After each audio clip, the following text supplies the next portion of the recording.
Setelah proses pemungutan suara ulang di Kampung Tebalui, Kabupaten Aceh Besar yang berlangsung Sabtu pagi tadi berlangsung dengan lancar. Ya, puluhan warga hadir untuk menggunakan hak pilih yang kedua kalinya setelah pemungutan suara pada 14 Februari lalu dinyatakan tidak sah karena dugaan pelanggaran yang terjadi.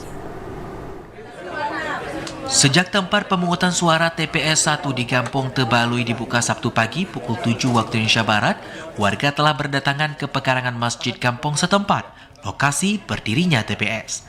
Tak hanya pemilih laki-laki, sejumlah kaum ibu-ibu yang terdaftar dalam pemilih tetap juga antusias menggunakan hak suara mereka.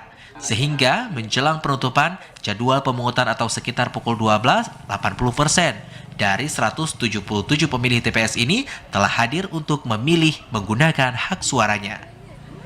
Meski mulai sepi, sejumlah panitia pemungutan suara maupun kelompok penyelenggara pemungutan suara tampak masih menunggu warga yang belum menggunakan haknya. Panitia memberikan batas waktu hingga pukul 13 waktu Indonesia Barat.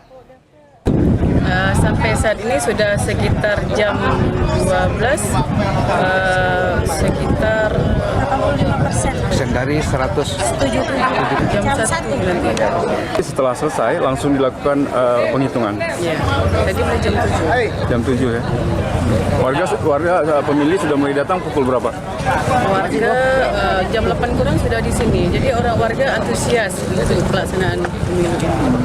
Pemungutan suara ulang di TPS 1 Kampung Tebalui direkomendasikan setelah Panwasli menemukan dugaan pelanggaran saat pemungutan suara 14 Februari lalu.